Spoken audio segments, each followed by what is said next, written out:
धर्मवीर भारती द्वारा लिखित गुनाहों का देवता, भाग 5। चंदर की साइकिल जब अंदर दिख पड़ी तो सुधा ने उधर देखा, लेकिन कुछ भी न कहकर फिर अपनी क्रोशिया बुनने में लग गई।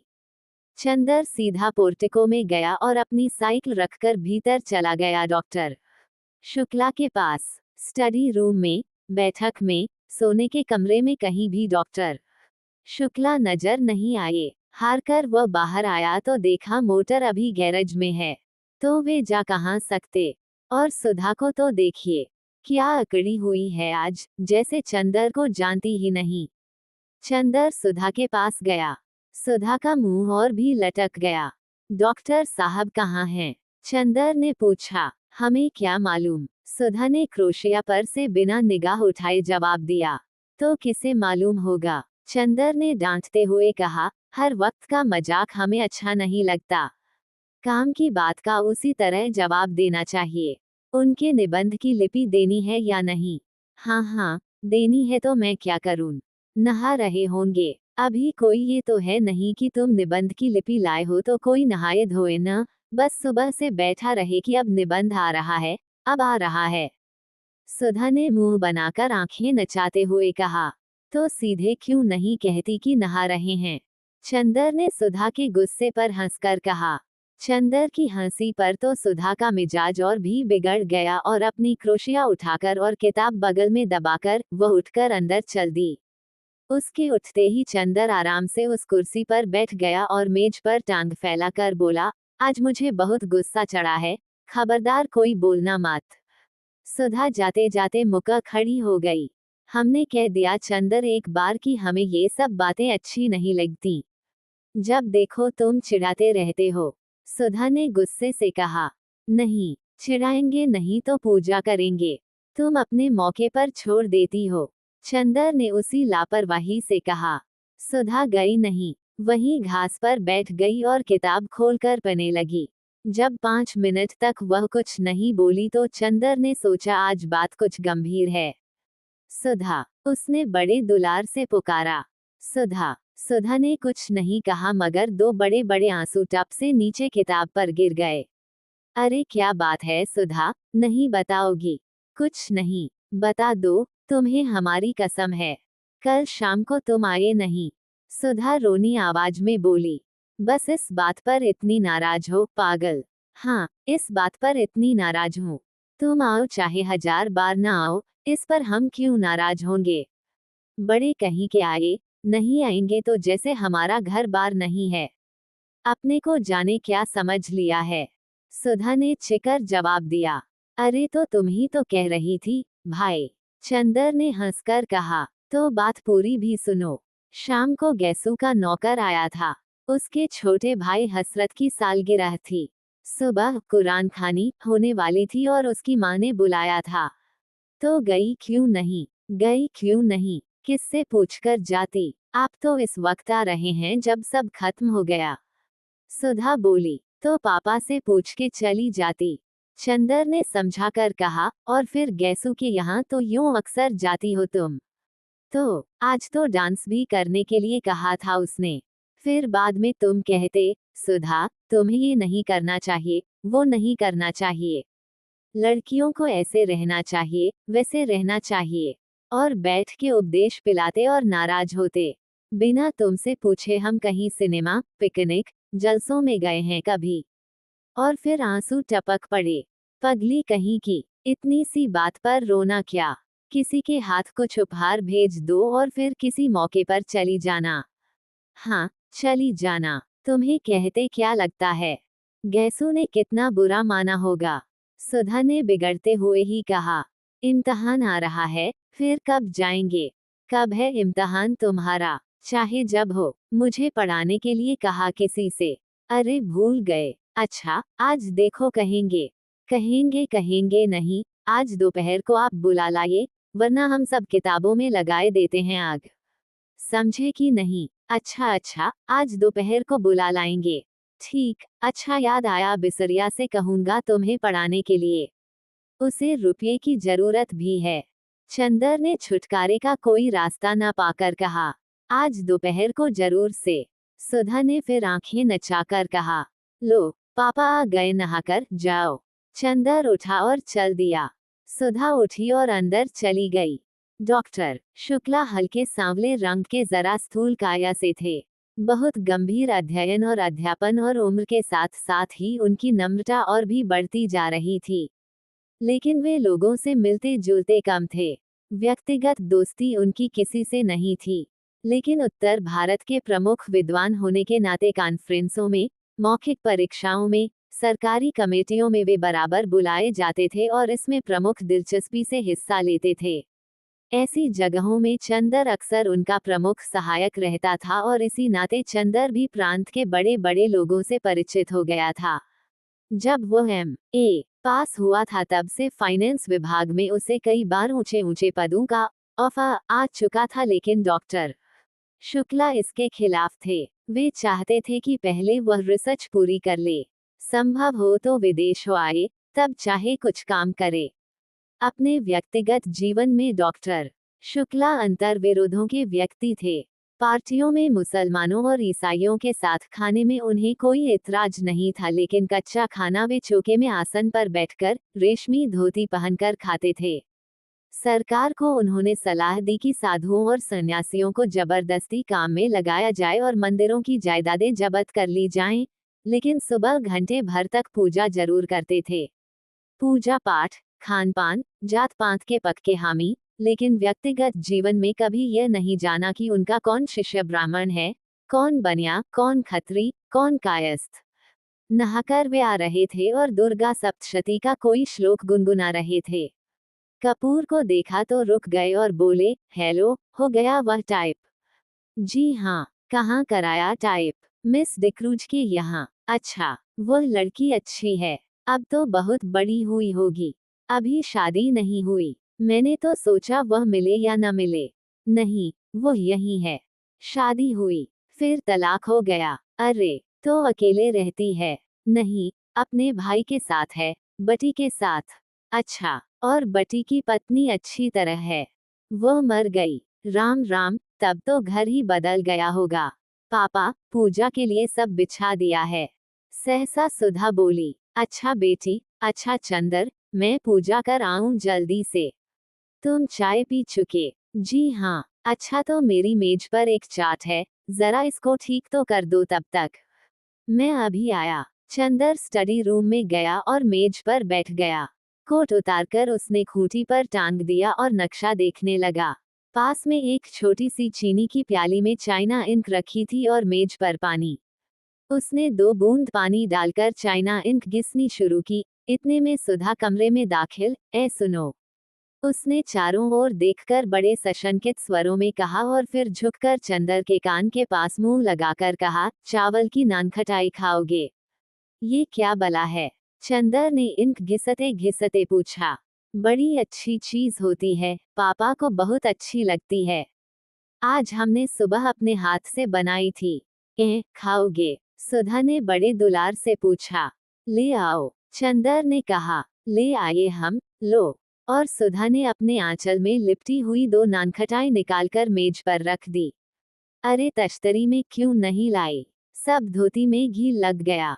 इतनी बड़ी हो गई, शौर नहीं जरा सा। चंदर ने बिगका कहा। छिपा करके लाए हैं, फिर ये सक्री होती हैं कि नहीं? चौके के बाहर कैसे लाते? तुम्हारे लिए तो लाए हैं और तुम ही बिगड़ रहे हो। अंधे को नून दो, अंधा कहे मेरी आंखें फोड़ी। सुधा ने मुंह बनाकर कहा, खाना है कि नहीं? हाथ में तो हमारे स्याही लगी है। चंदर बोला, हम अपने हाथ से नहीं खिलाएंगे, हमारा हाथ जूठा हो जाएगा और राम राम। पता नहीं तुम रेस्तरां में मुसलमान के हाथ का खाते होगे।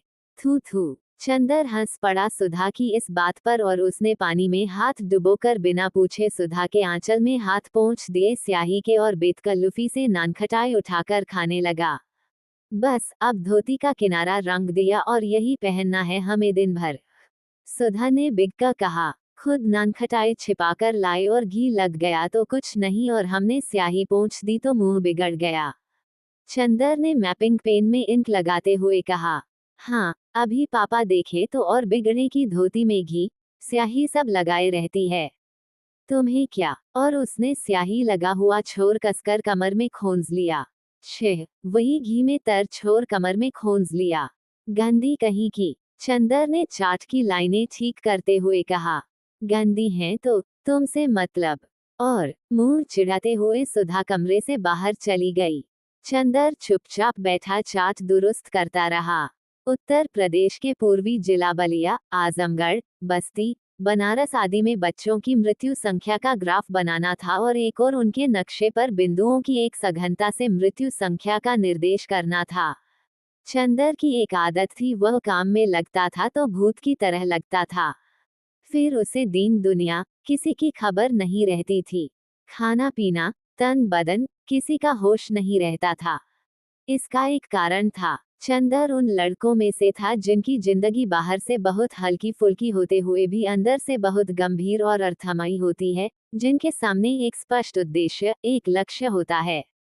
बाहर से चाहे जैसे होने पर भी अपने आंतरिक सत्य के प्रति घोर ईमानदारी, यह इन लोगों की विशेषता होती है और सारी दुनिया के प्रति अगंभीर और उच्छृंखल होने पर भी जो चीजें इनकी लक्ष्य परिधि में आ जाती हैं, उनके प्रति उनकी गंभीरता, साधना और पूजा बन जाती है। इसलिए बाहर से इतना व्यक्तिवादी और सारी दुनिया के प्रति निरपेक्ष और लापरवाह दिखने पर भी वह अंतरतम से समाज और युग और अपने आसपास के जीवन और व्यक्तियों के प्रति अपने को बेहद उत्तरदायी अनुभव करता था। वह देशभक्त भी था और शायद समाजवादी भी, पर अपने तरीके से। वो खद्दर नहीं पहनता था, कांग्रेस का सदस्य नहीं था, जेल नहीं गया था, फिर भी वह अपने देश को प्यार करता था। बेहद प्यार। उसकी देशभक्ति, उसका समाजवाद, सभी उसके अध्ययन और खोज में समा गया था। वह ये जानता था कि समाज के सभी स्तंभों का स्थान अपना अलग होता है। अगर सभी मंदिर के कंगूरे का फूल बनने की कोशिश करने लगे तो नींव की ईंट और सीढ़ी का पत्थर कौन बनेगा? और वह जानता था कि अर्थशास्त्र वह पत्थर है जिस पर समाज के सारे भवन का बोझ है। और उसने निश्चय किया था कि अपने देश, अपने युग के आर्थिक पहलू को वह खूब अच्छी तरह से अपने ढंग से विश्लेषण करके देखेगा और उसे आशा थी कि वह एक दिन ऐसा समाधान खोज निकालेगा कि मानव की बहुत सी समस्याएं हल हो जाएंगी और आर्थिक और राजनीतिक क्षेत्र में अगर आदमी खूंखार जानवर बन गया है तो एक दिन दुनिया उसकी एक आवाज पर देवता बन सकेगी। इसलिए जब वह बैठकर कानपुर की मिलों के मजदूरों के वेतन का चार्ट बनाता था, या उपयुक्त साधनों के अभाव में मर जाने वाली गरीब औरतों और बच्चों का लेखा जोखा करता था, तो उसके सामने अपना करियर, अपनी प्रतिष्ठा, अपनी डिग्री का सपना नहीं होता था। उसके मन में उस वक्त वैसा संतोष होता था जो किसी पुजारी के मन में होता है, जब वह अपने देवता की अर्चना के लिए धूप, दीप, नैवेद्य सजाता है। बल्कि चंदर थोड़ा भावुक था। एक बार तो जब चंदर ने अपने रिसर्च के सिलसिले में ये पढ़ा कि अंग्रेजों ने अपनी पूंजी लगाने और अपना व्यापार फैलाने के लिए किस तरह मुर्शिदाबाद से लेकर रोहतक तक हिंदुस्तान के गरीब से गरीब और अमीर से अमीर बाशिंदे को अमानुषिकता से लूटा, तब वह फूट फूट कर रो पड़ा था। लेकिन इसके बावजूद उसने राजनीति में कभी डूबकर हिस्सा नहीं लिया, क्योंकि उसने देखा कि उसके जो भी मित्र राजनीति में गए, वे थोड़े दिन बाद बहुत प्रसिद्धि और प्रतिष्ठा पा गए मगर आदमियत खो बैठे। अपने अर्थशास्त्र के बावजूद वह ये समझता था कि आदमी की जिंदगी सिर्फ आर्थिक पहलू तक सीमित नहीं, और वह ये भी समझता था कि जीवन को सुधारने के लिए सिर्फ आर्थिक ढांचा बदल देने भर की जरूरत नहीं है। उसके लिए आदमी का सुधार करना होगा, व्यक्ति का सुधार करना होगा। वरना एक भरे पूरे और वैभवशाली समाज में भी आज के से अस्वस्थ और पार्श्विक वृत्तियों वाले व्यक्ति रहेंगे तो दुनिया ऐसी ही लगेगी जैसे एक खूबसूरत सजा सजाया महल जिसमें कीड़े और राक्षस रहते हों। वह ये भी समझता था कि वह जिस तरह की दुनिया का सपना देखता, वह दुनिया आज किसी भी एक राजनीतिक क्रांति या किसी भी विशेष पार्टी की सहायता मात्र से नहीं बन सकती है। उसके लिए आदमी को अपने को बदलना होगा, किसी समाज को बदलने से काम नहीं चलेगा। इसलिए वह अपने व्यक्ति के संसार में निरंतर लगा रहता था और समाज के आर्थिक पहलू को समझने की कोशिश करता रहता था। यही कारण है कि अपने जीवन में आने वाले व्यक्तियों के प्रति वह बेहद ईमानदार रहता था और अपने अध्ययन और काम के प्रति वह सचेत और जागरूक रहता था, और वह अच्छी तरह समझता था कि इस तरह वह दुनिया को उस ओर बढ़ाने में थोड़ी सी मदद कर रहा है।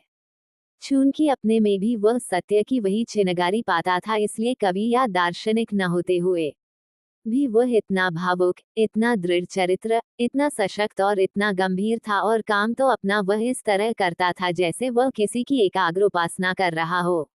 इसलिए जब वह चार्ट के नक्शे पर कलम चला रहा था तो उसे मालूम नहीं हुआ कि कितनी देर से डॉक्टर शुक्ला आकर उसके पीछे खड़े हो गए। वाह, नक्शे पर तो तुम्हारा हाथ बहुत अच्छा चलता है। बहुत अच्छा, अब उसे रहने दो। लाओ देखें, तुम्हारा काम कैसा चल रहा है। आज तो इतवार है न? डॉक्टर शुक्ला पास की कुर्सी पर बैठकर बोले, चंद्र, आजकल मैं एक किताब लिखने की सोच रहा हूँ। मैंने सोचा कि भारतवर्ष की जाति व्यवस्था का नए वैज्ञानिक ढंग से अध्ययन और विश्लेषण किया जाए। तुम इसके बारे में क्या सोचते हो? व्यर्थ है। जो व्यवस्था आज नहीं तो कल चूर चूर होने जा रही है, उसके बारे में तुमार बांधना और समय बर्बाद करना बेकार है। चंदर ने बहुत आत्मविश्वास से कहा, यही तो तुम लोगों में खराबी है। कुछ थोड़ी सी खराबियां जाति व्यवस्था की देख ली और उसके खिलाफ हो गए। एक रिसर्च स्कॉलर का दृष्टिकोण ही दूसरा होना चाहिए। फिर हमारे भारत की प्राचीन सांस्कृतिक परंपराओं को तो बहुत ही सावधानी से समझने की आवश्यकता है। ये समझ लो कि मानव जाति दुर्बल नहीं है। अपने विकास क्रम में वह उन्हीं संस्थाओं, रीति रिवाजों और परंपराओं को रहने देती है जो उसके अस्तित्व के लिए बहुत आवश्यक होती है। अगर वे आवश्यक न हुई तो मानव उससे छुटकारा मांग लेता है। ये जाति व्यवस्था जाने कितने सालों से हिंदुस्तान में कायम है, क्या यही इस बात का प्रमाण नहीं कि यह बहुत सशक्त है, अपने में बहुत जरूरी है? अरे हिंदुस्तान की भली चलाई। चंदर बोला, हिंदुस्तान में तो गुलामी कितने दिनों से कायम है, तो क्या वह भी जरूरी है? बिल्कुल जरूरी है। डॉक्टर शुक्ला बोले, मुझे भी हिंदुस्तान पर गर्व है। मैंने कभी कांग्रेस का काम किया, लेकिन मैं इसे नतीजे पर पहुंचा हूं कि जरा सी आजादी अगर मिलती है हिंदुस्तानियों को, तो वे उसका भरपूर दुरुपयोग करने से बाज नहीं आते और कभी भी ये लोग अच्छे शासक नहीं निकलेंगे। अरे नहीं, ऐसी बात नहीं। हिंदुस्तानियों को ऐसा बना दिया है अंग्रेजों ने, वरना हिंदुस्तान ने ही तो चंद्रगुप्त और अशोक पैदा किए थे। और रही जाति व्यवस्था की बात, तो मुझे तो स्पष्ट दिख रहा है कि जाति व्यवस्था टूट रही है। कपूर बोला, रोटी बेटी की कैद थी। रोटी की कैद तो करीब करीब टूट गई, अब बेटी की कैद भी। ब्याह शादियां भी दो एक पीढ़ी के बाद स्वच्छंदता से होने लगेंगी। अगर ऐसा होगा तो बहुत गलत होगा। इससे जातिगत पतन होता है। ब्याह शादी को कम से कम मैं भावना की दृष्टि से नहीं देखता। यह एक सामाजिक तथ्य है और उसी दृष्टिकोण से हमें देखना चाहिए। शादी में सबसे बड़ी बात होती है सांस्कृतिक समानता। और जब अलग अलग जाति में अलग अलग रीति रिवाज हैं, तो एक जाति की लड़की दूसरी जाति में जाकर कभी भी अपने को ठीक से संतुलित नहीं कर सकती।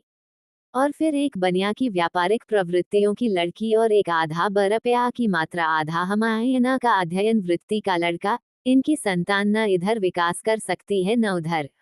ये तो सामाजिक व्यवस्था को व्यर्थ के लिए असंतुलित करना हुआ। हाँ, लेकिन विवाह को आप केवल समाज के दृष्टिकोण से क्यों देखते हैं? व्यक्ति के दृष्टिकोण से भी देखिए। अगर दो विभिन्न जाति के लड़के लड़की अपना मानसिक संतुलन ज्यादा अच्छा कर सकते हैं, तो क्यों न विवाह की इजाजत दी जाए?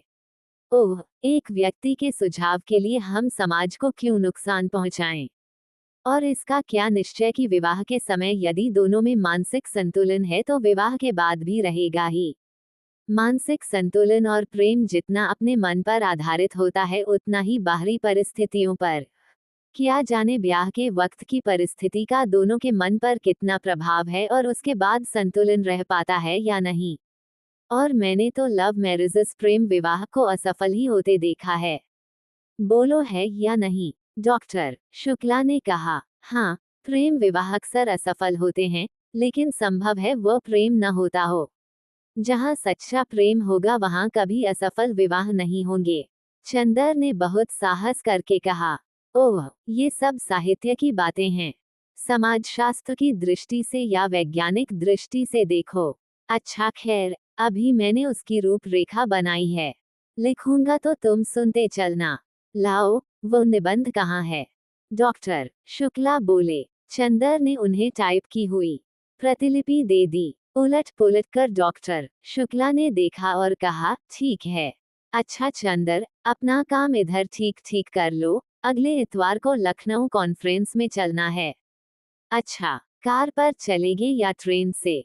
ट्रेन से। अच्छा। घड़ी देखते हुए उन्होंने कहा, अब जरा मैं काम से चल रहा हूँ। तुम ये चार्ट बना डालो और एक निबंध लिख डालना, पूर्वी जिलों में शिशु मृत्यु। प्रांत के स्वास्थ्य विभाग ने एक पुरस्कार घोषित किया है। डॉक्टर शुक्ला चले गए। चंदर ने फिर चार्ट में हाथ लगाया। चंदर के जाने के जरा ही देर बाद पापा आए और खाने बैठे। सुधा ने रसोई की रेशमी धोती पहनी और पापा को पंखा झलने बैठ गई। सुधा अपने पापा की सिरचिड़ी दुलारी बेटियों में से थी और इतनी बड़ी हो जाने पर भी वो दुलार दिखाने से बाज नहीं आती थी। फिर आज तो उसने पापा की प्रिय नानखटाई अपने हाथ से बनाई थी। आज तो दुलार दिखाने का उसका हक था और भली बुरी हर तरह की जिद को मान लेना करना, यह पापा की मजबूरी थी। मुश्किल से डॉक्टर साहब ने अभी 2 कौर खाए होंगे कि सुधा ने कहा, नानखटाई खाओ पापा। डॉक्टर शुक्ला ने एक नानखटाई तोका खाते हुए कहा, बहुत अच्छी है। खाते खाते उन्होंने पूछा, सोमवार को कौन दिन है सुधा? सोमवार को कौन दिन है? सोमवार को मंडे है। सुधा ने हंसकर कहा। डॉक्टर शुक्ला भी अपनी भूल पर हंस पड़े। अरे देख तो मैं कितना भुलक्कड़ हो गया हूँ। मेरा मतलब था कि सोमवार को कौन तारीख है? 11 तारीख। सुधा बोली, क्यों? कुछ नहीं, 10 को कॉन्फ्रेंस है और 14 को तुम्हारी बुआ आ रही हैं। बुआ आ रही हैं, और बिनती भी आएगी। हाँ, उसी को तो पहुंचाने आ रही हैं। विदुषी का केंद्र यही तो है। आहा, अब तो बिनती 3 महीने यहीं रहेगी। पापा अब बिनती को यहीं बुला लो। मैं बहुत अकेली रहती हूँ। हाँ, अब तो जून तक यहीं रहेगी। फिर जुलाई में उसकी शादी होगी। डॉक्टर शुक्ला ने कहा, अरे अभी से? अभी उसकी उम्र ही क्या है? सुधा बोली, क्यों, तेरे बराबर है। अब तेरे लिए भी तेरी बुआ ने लिखा है। नहीं पापा, हम ब्याह नहीं करेंगे। सुधा ने मचल कर कहा, तब बस हम पढ़ेंगे, FA कर लेंगे, फिर BA, फिर MA, फिर रिसर्च, फिर बराबर पढ़ते जाएंगे। फिर एक दिन हम भी तुम्हारे बराबर हो जाएंगे। क्यों पापा, पागल नहीं तो? बातें तो सुनो इसकी। ला, 2 नानखटाई और दे। शुक्ला हंसकर बोले, नहीं, पहले तो कबूल दो तब हम नानखटाई देंगे। बताओ ब्याह तो नहीं करोगे? सुधा ने 2 नानखटाइयां हाथ में उठाकर कहा। ला, रख। नहीं, पहले बता दो। अच्छा अच्छा, नहीं करेंगे। सुधा ने दोनों नानखटाइयां रखकर पंखा झलना शुरू किया। इतने में फिर नानखटाइयां खाते हुए डॉक्टर शुक्ला बोले, तेरी सास तुझे देखने आएगी तो यही नानखटाइयां तुमसे बनवा कर खिलाएंगे। फिर वही बात। सुधा ने पंखा पटक कर कहा, अभी तुम वादा कर चुके हो कि ब्याह नहीं करेंगे। हाँ हाँ, ब्याह नहीं करूंगा, ये तो कह दिया मैंने। लेकिन तेरा ब्याह नहीं करूंगा, यह मैंने कब कहा? हाँ, ये तो फिर झूठ बोल गए तुम। सुधा बोली, अच्छा, चलो ओहर। महाराजन ने डांट कर कहा, अति बड़ी बिटिया हो गई, मारे दुलारे के बर्रानी जात है। महाराजन पुरानी थी और सुधा को डांटने का पूरा हक था उसे, और सुधा भी उसका बहुत लिहाज करती थी। वो उठी और चुपचाप जाकर अपने कमरे में लेट गई। 12 बज रहे थे। वो लेटी लेटी कल रात की बात सोचने लगी। क्लास में क्या मजा आया था कल, गैसू कितनी अच्छी लड़की है। इस वक्त गैसू के यहाँ खाना पीना हो रहा होगा और फिर सब लोग मिलकर गाएंगे। कौन जाने शायद दोपहर को कव्वाली भी हो। इन लोगों के यहाँ कव्वाली इतनी अच्छी होती है। सुधा सुन नहीं पाएगी और गैसू ने भी कितना बुरा माना होगा। और यह सब चंदर की वजह से। चंदर हमेशा उसके आने जाने, उठने बैठने में कतर ब्योंत करता रहता है। एक बार वह अपने मन से लड़कियों के साथ पिकनिक में चली गई। वहीं चंदर के बहुत से दोस्त भी थे। एक दोस्त ने जाकर चंदर से जाने क्या कह दिया कि चंदर उस पर बहुत बिगड़ा। और सुधा कितनी रोई थी उस दिन। ये चंदर बहुत खराब है। सच पूछो तो अगर कभी कभी वह सुधा का कहना मान लेता है तो उससे दुगुना सुधा पर रोब जमाता है और सुधा को रुला रुला कर मार डालता है। और खुद अपने आप दुनिया भर में घूमेंगे। अपना काम होगा तो चलो सुधा अभी करो फौरन। और सुधा का काम होगा तो अरे भाई क्या करें भूल गए। अब आज ही देखो, सुबह 8 बजे आए और अब देखो 2 बजे भी जनाब आते हैं या नहीं। और कह गए हैं 2 बजे तक के लिए तो 2 बजे तक सुधा को चैन नहीं पड़ेगी। न नींद आएगी, न किसी काम में तबीयत लगेगी। लेकिन अब ऐसे काम कैसे चलेगा। इम्तिहान को कितने थोड़े दिन रह गए हैं। और सुधा की तबीयत सिवा पोएट्री कविता के और कुछ पने में लगती ही नहीं। कब से वह चंदर से कह रही है थोड़ा सा इकोनॉमिक्स पढ़ा दो, लेकिन ऐसा स्वार्थी है कि बस चाय पी ली, नानखटाई खा ली, रुला लिया और फिर अपने मस्त साइकिल पर घूम रहे हैं। यही सब सोचते सोचते सुधा को नींद आ गई। और 3 बजे जब गैसू आई तो भी सुधा सो रही थी। पलंग के नीचे डी.एम.सी. का गोला खुला हुआ था और तकिए के पास क्रोशिया पड़ी थी। सुधा थी बड़ी प्यारी, बड़ी खूबसूरत, और खास तौर से उसकी पलकें तो अपराजिता के फूलों को मात करती थीं। और थी इतनी गोरी गुदकारी कि कहीं पर दबा दो तो फूल खिल जाए। मूंगिया होठों पर जाने कैसा अछूता गुलाब मुस्कुराता था और बाहें तो जैसे बैले की पाखुरियों की बनी हों। गैसू आई। उसके हाथ में मिठाई थी जो उसकी माँ ने सुधा के लिए भेजी थी। वो पल भर खड़ी रही और फिर उसने मेज पर मिठाई रख दी और क्रोशिया से सुधा की गर्दन गुदगुदाने लगी। सुधा ने करवट बदल ली। गैसू ने नीचे पड़ा हुआ डोरा उठाया और आहिस्ते से उसका चुटीला डोरे के एक छोर से बांधकर दूसरा छोर मेज के पाए से बांध दिया। और उसके बाद बोली, सुधा, सुधा उठो। सुधा चौंक कर उठ गई और आंखें मलते मलते बोली, अब 2 बजे हैं। लाए उन्हें या नहीं? ओहो, उन्हें लाए या नहीं किसे बुलाया था रानी? 2 बजे, जरा हमें भी तो मालूम हो। गैसू ने बाह में चुटकी काटते हुए पूछा। उफ़ो, सुधा बाह झटक कर बोली, मार डाला। बेदर्द कहीं की, ये सब अपने उन्हीं अख्तर मियाँ को दिखाया कर। और ज्यों ही सुधा ने सिर ढंकने के लिए पल्ला उठाया तो देखा कि छोटी डोर में बंधी हुई है। इसके पहले कि सुधा कुछ कहे, गैसू बोली, या सनम, जरा पढ़ाई तो देखो। मैंने तो सुना था कि नींद न आए इसलिए लड़के अपनी छोटी खूंटी में बांध लेते हैं, पर यह नहीं मालूम था कि लड़कियां भी अब वही करने लगी हैं। सुधा ने छोटी से डोर खोलते हुए कहा, मैं ही सताने को रह गई हूँ। अख्तर मियाँ की छोटी बांध कर नचाना उन्हें अभी से बेताब क्यों हुई जाती है। अरे रानी, उनके छोटी कहाँ? मियाँ है मियाँ, छोटी न सही, दाढ़ी सही। दाढ़ी, खुदा खैर करे, मगर वो दाढ़ी रख ले तो मैं उनसे मोहब्बत तोड़ लूं। सुधा हंसने लगी। ले, अम्मी ने तेरे लिए मिठाई भेजी है। तू आई क्यों नहीं? क्या बताऊं? बताऊं बताऊं कुछ नहीं। अब कब आएगी तू? गैसू, सुनो, इसी मंगल, नहीं नहीं बृहस्पति को बुआ आ रही हैं। वो चली जाएंगी तब आऊंगी मैं। अच्छा, अब मैं चलूं। अभी कामिनी और प्रभा के यहाँ मिठाई पहुंचानी है। गैसू मुड़ते हुए बोली, अरे बैठो भी। सुधा ने गैसू की ओढ़नी पकड़ उसे खींचकर बिठलाते हुए कहा, अभी आए हो, बैठे हो, दामन संभाला है। आहा, अब तो तू भी उर्दू शायरी कहने लगी।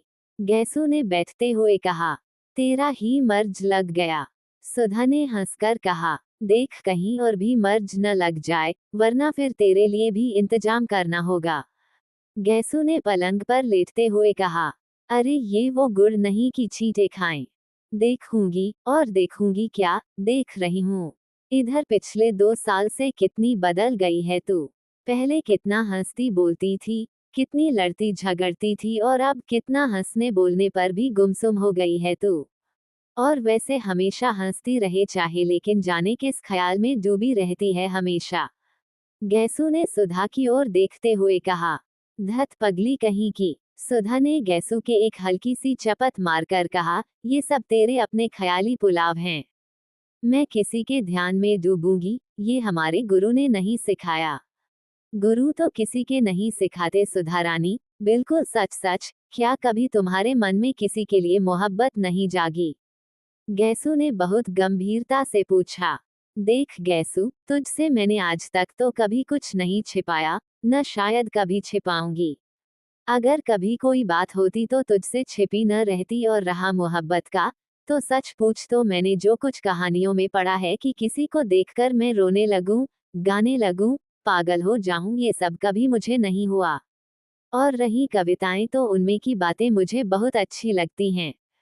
कीट्स की कविताएं पक्या ऐसा लगा है अक्सर कि मेरी नसों का कतरा कतरा आंसू बनकर छलकने वाला है। लेकिन वह महज कविता का असर होता है। महज कविता का असर? गैसू ने पूछा। कभी किसी खास आदमी के लिए तेरे मन में हंसी या आंसू नहीं उमड़ते?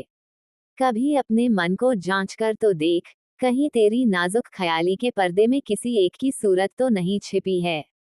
नहीं गैसू बानो, नहीं, इसमें मन को जांचने की क्या बात है। ऐसी बात होती और मन किसी के लिए झुकता तो क्या खुद मुझे नहीं मालूम होता। सुधा बोली, लेकिन तुम ऐसा क्यों सोचती हो? बात यह है, सुधी। गैसू ने सुधा को अपनी गोद में खींचते हुए कहा, देखो, तुम मुझसे इल्म में ऊंची हो, तुमने अंग्रेजी शायरी छान डाली है, लेकिन जिंदगी से जितना मुझे साबिका पड़ चुका है, अभी तुम्हें नहीं पड़ा। अक्सर कब, कहाँ और कैसे मन अपने को हार बैठता है, ये खुद हमें पता नहीं लगता। मालूम तब होता है जब जिसके कदम पर हमने सिर रखा है, वह झटके से अपने कदम घसीट ले। उस वक्त हमारी नींद टूट जाती है और तब हम जाकर देखते हैं कि अरे, हमारा सिर तो किसी के कदमों पर रखा हुआ था और उनके सहारे आराम से सोते हुए हम सपना देख रहे थे कि हमारा सिर कहीं झुका ही नहीं। और मुझे जाने तेरी आंखों में इधर क्या दिख रहा है कि मैं बेचैन हो उठी हूँ। तूने कभी कुछ नहीं कहा, लेकिन मैंने देखा कि नाजुक अशार तेरे दिल को उस जगह छू लेते हैं जिस जगह उसी को छू सकते हैं जो अपना दिल किसी के कदमों पर चढ़ा चुका हो। और मैं यह नहीं कहती कि तूने मुझसे छिपाया है। कौन जानता है तेरे दिल ने खुद तुझसे ये राज छिपा रखा हो। और सुधा के गाल थपथपाते हुए गैसू बोली, लेकिन मेरी एक बात मानेगी तू? तू कभी इस दर्द को मोल न लेना, बहुत तकलीफ होती है। सुधा हंसने लगी, तकलीफ की क्या बात, तू तो है ही, तुझसे पूछ लूंगी उसका इलाज। मुझसे पूछकर क्या कर लेगी? दर्दे दिल क्या बांटने की चीज है? बांट ले अपने पराये दर्दे दिल। नहीं, तू बड़ी सुकुवान है। तू इन तकलीफों के लिए बनी नहीं मेरी चंपा। और गैसू ने उसका सिर अपनी छाती में छिपा लिया। चंद से घड़ी ने 3:30 बजाए। सुधा ने अपना सिर उठाया और घड़ी की ओर देखकर कहा, ओफो, 3:30 बजे गए और अभी तक गायब। किसके इंतजार में बेताब है तू? गैसू ने उठकर पूछा। बस दर्दे दिल, मोहब्बत, इंतजार, बेताबी, तेरे दिमाग में तो यही सब भरा रहता है आजकल, वही तू सबको समझती है। इंतजार विंतजार नहीं, चंदर अभी मास्टर लेकर आएंगे। अब इम्तिहान कितना नजदीक है। हाँ, ये तो सच है, और अभी तक मुझसे पूछ, क्या पढ़ाई हुई है? असल बात तो यह है कि कॉलेज में पढ़ाई हो तो घर में पने में मन लगे, और राजा कॉलेज में पढ़ाई नहीं होती। इससे अच्छा सीधे यूनिवर्सिटी में BA करते तो अच्छा था। मेरी तो अम्मी ने कहा कि वहाँ लड़के पढ़ते हैं, वहाँ नहीं भेजूंगी, लेकिन तू क्यों नहीं गई, सुधा? मुझे भी चंदर ने मना कर दिया था। सुधा बोली। सहसा गैसू ने एक क्षण को सुधा की ओर देखा और कहा, सुधी, तुझसे एक बात पूछूं? हाँ, अच्छा जाने दे, पूछो न। नहीं, पूछना क्या, खुद जाहिर है।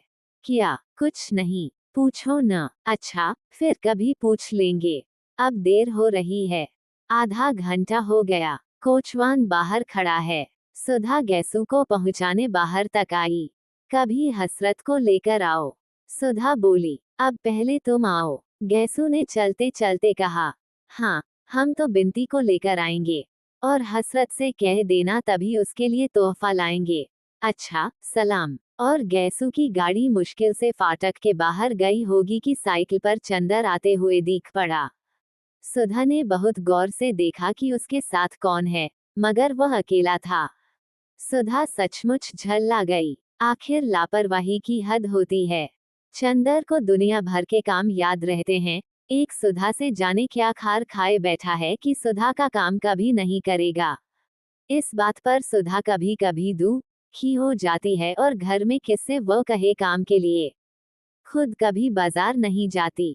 नतीजा ये होता है कि वो छोटी से छोटी चीज के लिए मोहताज होकर बैठ जाती है और काम नौकरों से करवा भी ले, पर अब मास्टर तो नौकर से नहीं ढूंढवाया जा सकता। ऊन तो नौकर नहीं पसंद कर सकता। किताबें तो नौकर नहीं ला सकता। और चंदर का ये हाल है। इसी बात पर कभी कभी उसे रुलाई आ जाती है। चंदर ने आकर बरामदे में साइकिल रखी और सुधा का चेहरा देखते ही वह समझ गया। काहे मुंह बना रखा है? 5 बजे मास्टर साहब आएंगे तुम्हारे। अभी उन्हीं के यहाँ से आ रहे हैं। बिसरिया को जानती हो, वही आएंगे। और उसके बाद चंदर सीधा स्टडी रूम में पहुंच गया। वहां जाकर देखा तो आराम कुर्सी पर बैठे ही बैठे डॉक्टर शुक्ला सो रहे हैं। अतः उसने अपना चार्ट और पेन उठाया और ड्राइंग रूम में आकर चुपचाप काम करने लगा। बड़ा गंभीर था वह। जब इंक घोलने के लिए उसने सुधा से पानी नहीं मांगा और खुद गिलास लाकर आंगन में पानी लेने लगा, तब सुधा समझ गई कि आज दिमाग कुछ बिगड़ा है। वह एकदम तड़प उठी। क्या करे वह? वैसे चाहे वह चंदर से कितना ही ढीठ क्यों न हो, पर चंदर गुस्सा रहता था तब सुधा की रूह कांप उठती थी। उसकी हिम्मत नहीं पड़ती थी कि वह कुछ भी कहे, लेकिन अंदर ही अंदर वह इतनी परेशान हो उठती थी कि बस। कई बार वह किसी न किसी बहाने से ड्राइंग रूम में आई, कभी गुलदस्ता बदलने, कभी मेजपोश बदलने, कभी अलमारी में कुछ रखने, कभी अलमारी में से कुछ निकालने, लेकिन चंदर अपने चार्ट में निगाह गड़ाए रहा। उसने सुधा की ओर देखा तक नहीं। सुधा की आंख में आंसू छलक आए और वह चुपचाप अपने कमरे में चली गई और लेट गई। थोड़ी देर वह पड़ी रही, पता नहीं क्यों वह फूट फूट कर रो पड़ी। खूब रोई और फिर मुंह धोकर आकर पने की कोशिश करने लगी। जब हर अक्षर में उसे चंदर का उदास चेहरा नजर आने लगा तो उसने किताब बंद करके रख दी और ड्राइंग रूम में गई। चंदर ने चार्ट बनाना भी बंद कर दिया था और कुर्सी पर सिर टेके छत की ओर देखता हुआ जाने क्या सोच रहा था। वह जाकर सामने बैठ गई तो चंदर ने चौंक कर सिर उठाया और फिर चार्ट को सामने खिसका लिया। सुधा ने बड़ी हिम्मत करके कहा, चंदर, क्या? बड़े भर्राए गले से चंदर बोला, इधर देखो। सुधा ने बहुत दुलार से कहा, क्या है? चंदर ने उधर देखते हुए कहा, अरे सुधा, तुम रो क्यों रही हो? हमारी बात पर नाराज हो गए तुम। हम क्या करें, हमारा स्वभाव ही ऐसा हो गया। पता नहीं क्यों तुम पर इतना गुस्सा आ जाता है। सुधा के गाल पर 2 बड़े बड़े मोती झलक आए। अरे पगली, मालूम होता है तुम्हारा तो दिमाग बहुत जल्दी खराब हो जाएगा। हमने तुमसे कुछ कहा है? कह लेते तो हमें संतोष हो जाता। हमने कभी कहा तुमसे कि तुम कहा मत करो, गुस्सा मत हुआ करो, मगर तुम तो फिर गुस्सा मन ही मन में छिपाने लगते हो। इसी पर हमें रुलाई आ जाती है। नहीं सुधी, तुम्हारी बात नहीं थी और हम गुस्सा भी नहीं थे। पता नहीं क्यों मन बड़ा भारी सा था। क्या बात है? अगर बता सको तो बताओ, वरना हम कौन हैं तुमसे पूछने वाले। सुधा ने बड़े करुण स्वर में कहा, तो तुम्हारा दिमाग खराब हुआ। हमने कभी तुमसे कोई बात छिपाई? जाओ, अच्छी लड़की की तरह मुंह धो आओ। सुधा उठी और मुंह धोकर आकर बैठ गई। अब बताओ, क्या बात थी? कोई एक बात हो तो बताएं।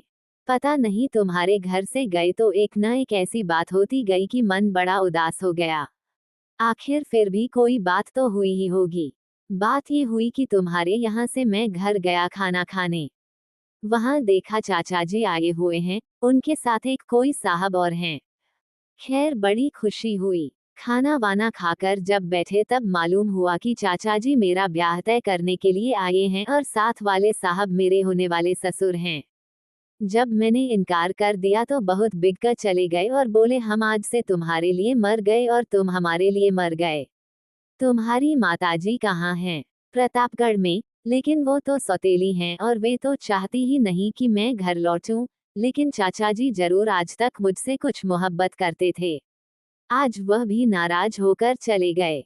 सुधा कुछ देर तक सोचती रही, फिर बोली, तो चंदर, तुम शादी कर क्यों नहीं लेते? नहीं सुधा, शादी नहीं करनी है मुझे।